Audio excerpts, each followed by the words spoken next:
Welcome to the another video of our startup course.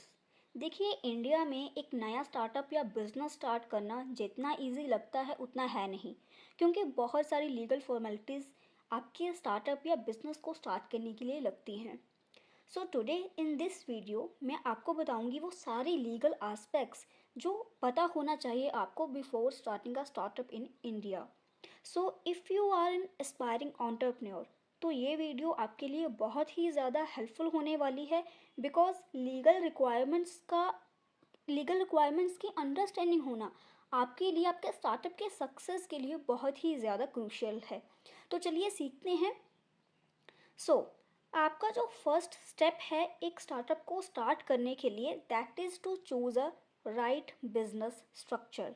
क्या business structures होते हैं उनके बारे में डिस्कस करेंगे, उनके क्या फ़ायदे क्या नुकसान हैं उनके बारे में डिस्कस करेंगे, आपके लिए कौन सा बिजनेस स्ट्रक्चर फ़ायदेमंद रहेगा इस चीज़ के बारे में भी मैं आपको बताऊंगी। तो चलिए आगे बढ़ते हैं। First structure is sole proprietorship. देखिए, if you are the only person behind your business, आप अपने बिजनेस को as a corporate entity register नहीं करवाना चाहते, विच मीन्स आपके और आपके बिजनेस का कोई सेपरेट एंटिटी नहीं होगा। आप सिंगल ओनर हैं, आपके नाम से ही बिजनेस चलेगा। अब इसका फ़ायदा क्या होगा? इसका फ़ायदा ये होता है कि इसमें लेस कंप्लाइंसेस होते हैं, बट इसका बहुत बड़ा नुकसान ये है कि इसमें जो लाइबिलिटीज़ हैं वो अनलिमिटेड हो जाती हैं। क्यों? क्योंकि इसमें आप और आपका जो बिजनेस है वो सेपरेट पर्सन नहीं है। ठीक है, इसमें प्रॉब्लम ये होगी कि अगर कोई बिजनेस की लाइबिलिटी है जो मान लीजिए आप पे नहीं कर पा रहे, तो आपके जो पर्सनल एसेट्स हैं वो रिस्क पे होंगे। तो sole proprietor is not a good option. On the other hand, if there is 2 और more partners then it is partnership, but इसमें भी अनलिमिटेड लाइबिलिटीज का चक्कर पड़ता है। So if you don't want this, तो आपके लिए नेक्स्ट ऑप्शंस हैं, that is one person company and limited liability partnership. अब वन पर्सन कंपनी में क्या है कि वन पर्सन कंपनी सिमिलर है सोल प्रोप्राइटर में, बस क्या डिफरेंस है? देखिए, सोल प्रोप्राइटर में ये है कि आप और आपका जो बिजनेस है वो सेम पर्सन है, बट वन पर्सन कंपनी में क्या है कि आपकी सिंगल एंटिटी होती है, आपकी अलग एंटिटी होती है, which means one person company allow करती है सिंगल एंटरप्रेन्योर्स को लिमिटेड लाइबिलिटी कंपनी स्टार्ट करने के लिए। जैसे मैंने बताया, आपकी लीगल एंटिटी जो है वो सेपरेट होगी एंड आपके जो पर्सनल एसेट्स हैं वो रिस्क पे नहीं होंगे। वहीं सोल प्रोप्राइटर में आपके जो पर्सनल एसेट्स हैं वो भी रिस्क पे होते हैं। ऑन द अदर हैंड, अगर बात करें लिमिटेड लाइबिलिटी पार्टनरशिप की, यहाँ पे आ जाते हैं पार्टनर्स। ठीक है, यहाँ पे भी जो आपके पार्टनर्स हैं और आप हैं, उनके जो पर्सनल एसेट्स हैं वो रिस्क पे नहीं होते। ठीक है, तो ये कुछ डिफरेंस था, समझ में आ गया होगा आपको। ये जो 4 स्ट्रक्चर्स हैं इनमें आपने एक चीज़ नोटिस करी होगी कि ये जो मैनेजमेंट एंड ओनरशिप है वो सेम पर्सन है, जो इन्वेस्ट कर रहा है, जो मैनेज कर रहा है वो सेम है।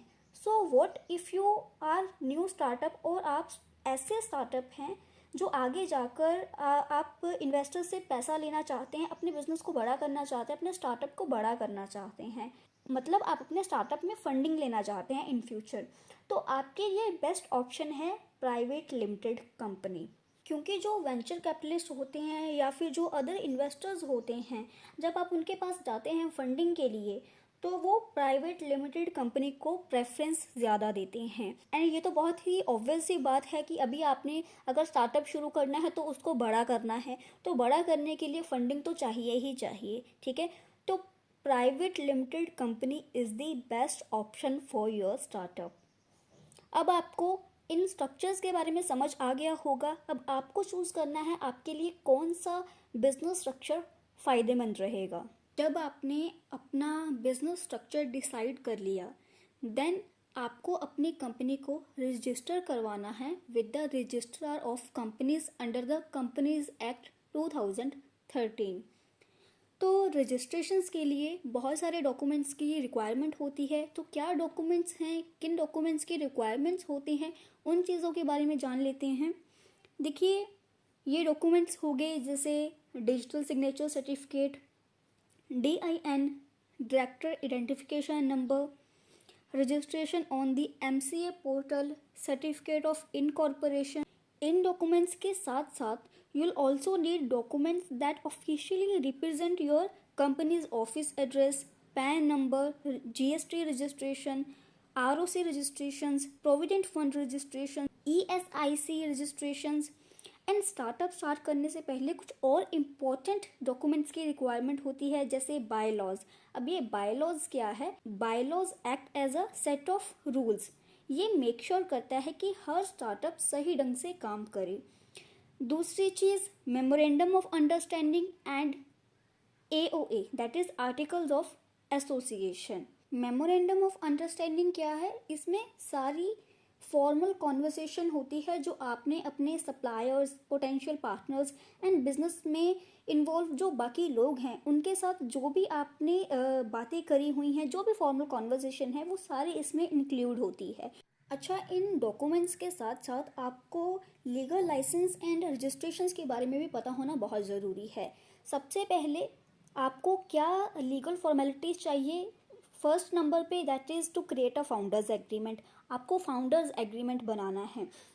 ये बहुत ही ज़्यादा ज़रूरी है क्योंकि इसमें वो सारी इंपॉर्टेंट डिटेल्स होती हैं about the founding members of the venture. इसमें वो सारी लीगल चीज़ें, वो सारी राइट्स, ओनरशिप, सारी रिस्पॉन्सिबिलिटी, ये सारी चीज़ें इन डिटेल इस फाउंडर्स एग्रीमेंट में होती हैं. और एक वेल ड्राफ्टेड फाउंडर एग्रीमेंट बनाना बहुत ही ज़्यादा ज़रूरी है ताकि कल को कोई भी किसी भी तरह का डिस्प्यूट अराइज ना हो. ठीक है, जब आपने फाउंडर्स एग्रीमेंट बना लिया तो सेकेंड स्टेप आएगा ऑथराइजेशन का. Authorization means authorization comes in the form of legal license and registration. Registration में कुछ जनरल रजिस्ट्रेशंस होती हैं एंड कुछ स्पेशलाइज्ड रजिस्ट्रेशंस होती हैं. तो इन चीज़ों के बारे में भी डिस्कस कर लेते हैं. पहले बात कर लेते हैं जनरल रजिस्ट्रेशंस की. ये बहुत ज़रूरी हैं, जैसे GST registration, permanent account number, tax account number, bank account details, shop and establishment license. Specialized registration की बात करें तो जैसे IEC कोड. अगर मान लीजिए आपको इंपोर्ट एक्सपोर्ट का बिजनेस करना है तो IEC कोड होना ज़रूरी है आपके लिए. फूड का बिजनेस करना है, फसाई लाइसेंस आपके लिए चाहिए. अगर कोशर गुड्स के साथ डील करना है तो कोशर रजिस्ट्रेशन आपके पास होना चाहिए. हलाल रजिस्ट्रेशन होना चाहिए. ठीक है, बाकी आपके जो लीगल एडवाइज़र हैं वो आपके बिज़नेस की जो टाइप है उसके अकॉर्डिंगली बता देंगे कि किस प्रकार की रजिस्ट्रेशन आपके बिज़नेस के लिए, आपके स्टार्टअप के लिए ज़रूरी है. अब स्ट्रक्चर के बारे में डिस्कस कर लिया, रजिस्ट्रेशंस के बारे में डिस्कस कर लिया, क्या डॉक्यूमेंट्स चाहिए, क्या लाइसेंस आपके पास होना चाहिए, ये सारी चीज़ें डिस्कस कर ली. अब बढ़ते हैं नेक्स्ट स्टेज में. यहाँ पे बात करेंगे टैक्सेशन की. देखिए, taxes are very very important part of every business. And जब बात आती है इंडिया की, तो इंडिया में तो बहुत सारे टैक्सेस आते हैं, जैसे सेंट्रल टैक्स हो गया, state tax and even local taxes that में अप्लाई टू सम बिजनेसेस. वैसे अलग अलग ऑपरेटिंग सेक्टर्स के डिफरेंट डिफरेंट टैक्सेस होते हैं. तो इन सारे जो रेलिवेंट टैक्सेस हैं इनको अगर आपको एडवांस में जानना है तो आपको आपके जो लीगल एडवाइज़र्स होंगे वो आपको बता देंगे, वो आपको एडवाइस दे देंगे. ठीक है, एंड एज अ एंटरप्रेन्योर आपको बहुत सारी स्कीम्स एंड इनिशिएटिव हमारी जो गवर्नमेंट है वो लॉन्च करती है, जैसे स्टार्टअप इंडिया स्कीम हो गया. तो इन चीज़ों के बारे में भी आपको एज अ एंटरप्रेन्योर आपको जानना बहुत ही ज़्यादा ज़रूरी है. अगर आपको इन चीज़ों के बारे में पता है तो आप अपने टैक्स को भी बचा पाएंगे. ठीक है, जिसकी बात हम आने वाली वीडियो में, कल की वीडियो में करेंगे. ठीक है, तो टैक्सेशन की बात हो गई. अब बात करते हैं इंटेलेक्चुअल प्रॉपर्टी प्रोटेक्शन के बारे में. देखिए, इंटेलेक्चुअल प्रॉपर्टी आज के टाइम पे काफ़ी सारे बिजनेस का एक इम्पॉर्टेंट हिस्सा है, specially for tax centric ventures. तो स्टार्टअप के लिए इंटेलेक्चुअल प्रॉपर्टी को प्रोटेक्ट करना बहुत ही ज़्यादा ज़रूरी है, बिकॉज ये आपके स्टार्टअप को कॉम्पिटिटिव एज देता है. जिससे बहुत सारे जो लोग हैं जो आइडियाज़ को कॉपी करते हैं, आप उनसे बच सकते हैं। ठीक है, तो अगर आप जानना चाहते हैं कि कैसे पेटेंट फाइल किया जाता है, ट्रेडमार्क के बारे में जानना चाहते हैं, कॉपीराइट के बारे में जानना चाहते हैं, तो मैं इस पे एक डिटेल्ड एक डेडिकेटेड वीडियो बना दूंगी। तो as a startup intellectual property के बारे में भी समझना आपके लिए बहुत ही ज़्यादा ज़रूरी है, क्योंकि जैसे आपके घर के लिए आपकी एक ओनरशिप होती है, आपका राइट होता है, उसी तरह जब आप इंटेलेक्चुअल प्रॉपर्टी को प्रोटेक्ट कर लेते हैं, इसका पेटेंट ले लेते हैं, तो वो आइडिया जो है, जो आपका जो बिजनेस है, वो सिर्फ आपका ही रह जाता है। ठीक है, तो बहुत ही ज़्यादा ज़रूरी है इसको प्रोटेक्ट करना। आगे बढ़ते हैं, आगे क्या लीगल एस्पेक्ट्स हैं जो आपको जानने बहुत ज़रूरी हैं, उसके बारे में डिस्कस करते हैं। Other aspects are employment and labour laws. देखिए, जैसे ही आपका स्टार्टअप ग्रो करता है तो एम्प्लॉयर्स को हायर करना बहुत ही क्रूशियल हो जाता है। ठीक है, so familiarise yourself with the applicable labour laws including minimum wages, working hours, employment contracts and employ benefits. And वो सारी चीज़ें देखनी है related to provident fund, employ state insurance and other social security obligations. तो employment and labour laws के बारे में जानना आपके लिए बहुत ही ज़्यादा ज़रूरी है। Other very important aspect, funding and investments. देखिए, कल को आपको फंडिंग चाहिए, आपने इन्वेस्टमेंट लेनी है। ठीक है, so familiarise yourself with security laws. ठीक है, जो सेबी ने जो गाइडलाइंस दी हैं उनके बारे में आपको पता होना चाहिए। SEBI is security and exchange board of India. ठीक है, कल को मान लीजिए आपको फॉरेन इन्वेस्टर चाहिए, तो आपको FDI, that is foreign direct investment, उसकी गाइडलाइंस के बारे में भी जानना बहुत ज़रूरी है अगर आपको फॉरेन इन्वेस्टर से फंड रेज करना है। ठीक है, अगर आपको फंडिंग एंड इन्वेस्टमेंट्स के बारे में डिटेल में जानना है तो कमेंट बिलो, मैं डेफिनेटली इस पर एक डिटेल्ड वीडियो बना दूंगी। अदर एस्पेक्ट्स के बारे में जानते हैं, that is contracts and legal agreements.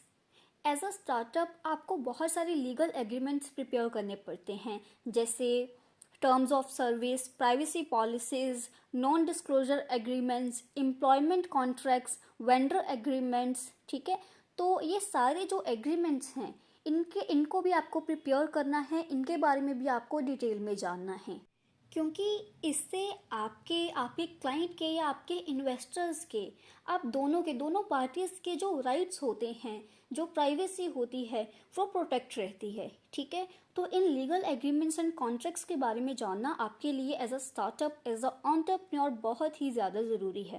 Last is regulatory compliance. देखिए, हर एक स्पेसिफिक इंडस्ट्री के अलग अलग रूल्स होते हैं, तो आपको उनके बारे में भी जानना बहुत ही ज़रूरी है। Consumer protection, competition law, environment laws, इन सारी चीज़ों के बारे में जानना एज अ स्टार्टअप आपके लिए बहुत ही ज़्यादा ज़रूरी है। अभी वीडियो के एंड में आपको एक इम्पॉर्टेंट टिप दे रही हूँ, that is to include appropriate dispute resolution clause in contract to minimise legal conflicts. So ये थी हमारी फुल लीगल गाइड। हर एस्पेक्ट्स के बारे में हमने डिस्कस कर लिया है। अगर आपका फिर भी कोई क्वेश्चन रहा हो, कुछ पूछना चाहते हो, तो comment below, I will definitely answer.